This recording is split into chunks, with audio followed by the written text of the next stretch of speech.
सभी साथियों को नमस्कार। मैं राव सर आज आपके सामने न्यू एक बुल फाइटिंग का ड्राइंग लेके आया हूँ। स्केच मैंने पहले कर लिया था, आउटलाइन में कर रहा हूँ और ये 0 नंबर का ब्रश है, पोस्टर कलर है जिसे आउटलाइन कर रहे हैं। इसमें बुल फाइटिंग सीन को दिखाए हैं। इसमें बुल के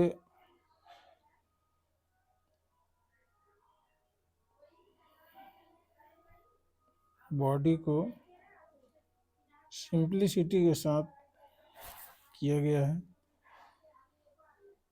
और इसमें एक्सप्रेशन को ज़्यादा महत्व दिया गया है और सिंप्लिसिटी के साथ। सिंप्लिसिटी का मतलब ये होता है कि ज़्यादा आसानी से चीज़ें समझ में आ जाए। जितना आप देखेंगे बड़े बड़े आर्टिस्ट हैं उनकी पेंटिंग बहुत सिंपल होती हैं, क्योंकि जो ज़्यादा लोगों को कनेक्ट कर पाए। सिंप्लिसिटी का यही फ़ायदा होता है कि वो ज़्यादा से ज़्यादा लोगों को कनेक्ट कर पाती है। इसलिए हमने इसमें इस ड्राइंग में सिंप्लिसिटी को महत्व दिया है और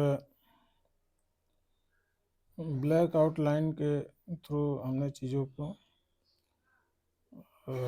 दिखाने का प्रयास है। और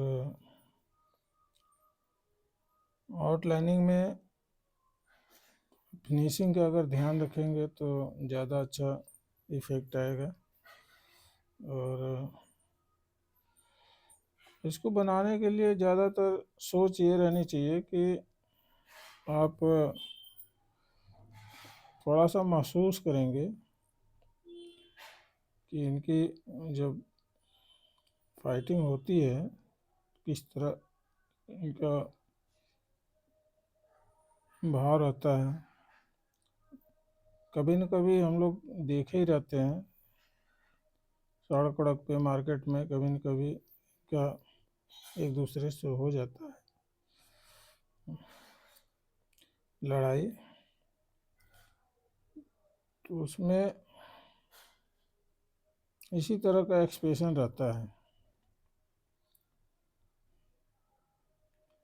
और डिटेल को एकदम नहीं किया गया है, इसमें केवल फॉर्म को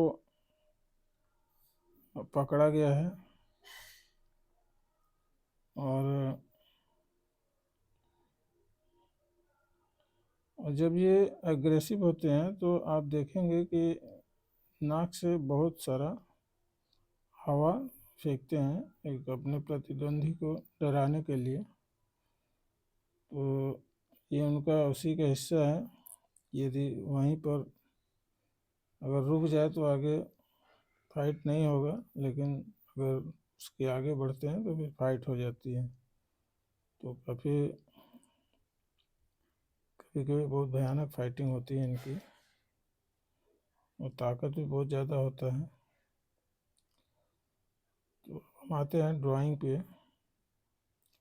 ड्राइंग में इनका जैसे दूसरे बुल का ये फेस में कलर कर रहा हूँ।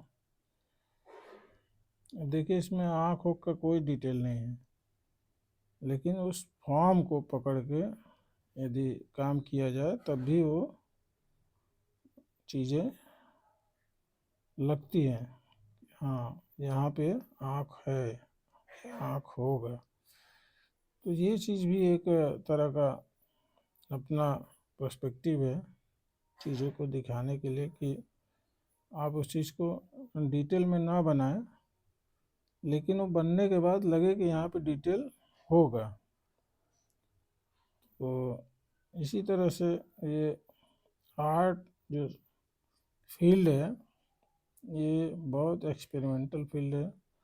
इसमें आप जितना भी काम करेंगे आपको लगेगा कि अभी हमने कुछ नहीं किया है, क्योंकि बहुत बड़ा ये फील्ड है और जो हमारे सामने चीज़ें नज़र आती हैं वो बहुत बड़े मात्रा में चीज़ें हैं जिसको हम ऑब्जर्व करते हैं, फिर उसको एक पेंटिंग के रूप में, ड्राइंग के रूप में उसको सेलेक्ट करते हैं, फिर उस पर काम करते हैं।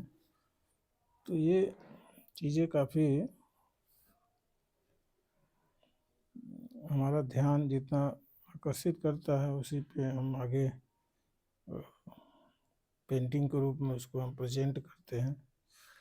देखिए एक पैर मुड़ा हुआ है तो उसका ड्राइंग थोड़ा सा ये भी देखना होता है। और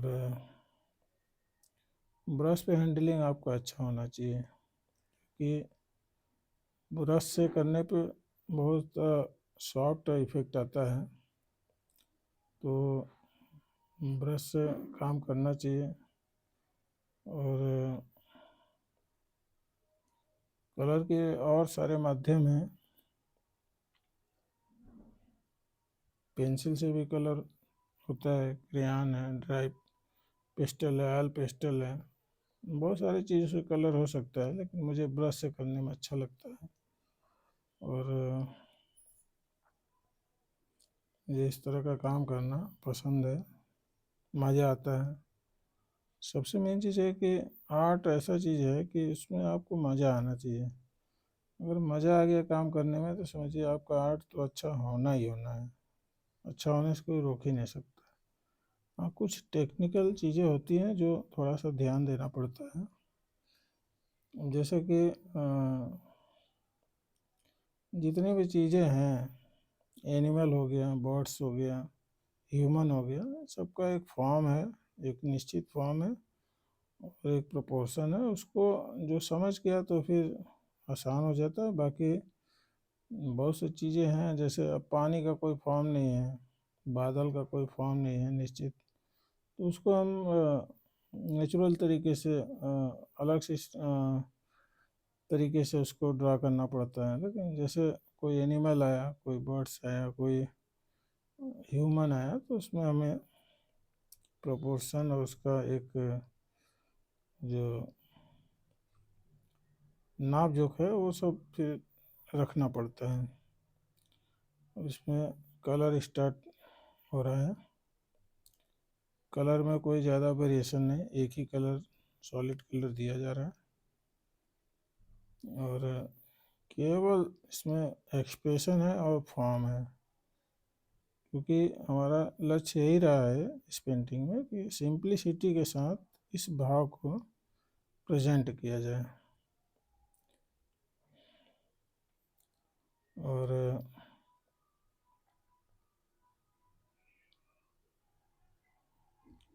क्योंकि फॉर्म अगर आपका सही है तो उसमें सिंपल कलर भी आपका वो जो लक्ष्य है वहाँ तक पहुँचा देगा। लक्ष्य है कि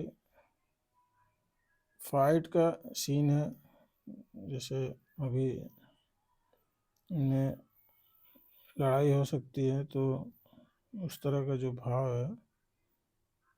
और रेड कलर देने के पीछे भी एक सोच ये रहा कि आदमी या कोई बहुत हार्ड कलर है और जो कोई अग्रेसिव होता है तो थोड़ा सा रेड कलर उसको ज़्यादा एक प्रतीक के रूप में है, कि थोड़ा सा ये होता है कि गुस्से में लाल हो गया कहा जाता है। तो उसी तरह से रेड को चुनने का सोच यही रहा कि इसमें रेड कलर फील किया जाए।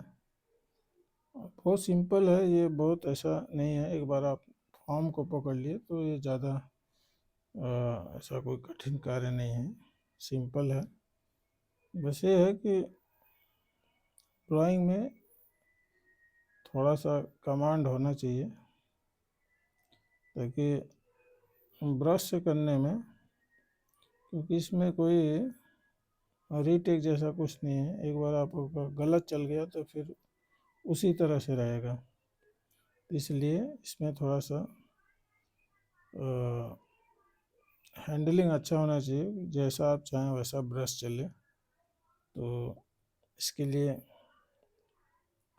आपका हैंडलिंग ज़रूरी है, अच्छा होना चाहिए। अभी ये कलर पूरा होने वाला है।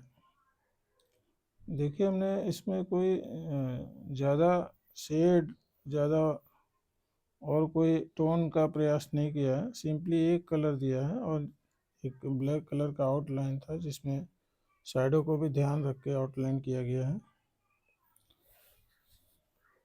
और फील पूरा आ रहा है उनके वॉल्यूम का, उनके वेट का।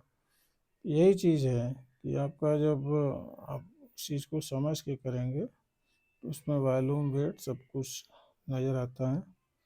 तो साथियों, इस वीडियो को देखने के लिए बहुत बहुत धन्यवाद आप सभी का। और इस तरह से मुझे, मेरा लक्ष्य है कि काफ़ी आगे तक काम करना है और आपको एक से बढ़कर एक अपने तरफ से अच्छा पेंटिंग से रूबरू कराते रहेंगे। आप सभी को बहुत बहुत धन्यवाद। और किसी तरह का कोई कमेंट होगा तो आप कमेंट बॉक्स में कर सकते हैं। फिर से धन्यवाद।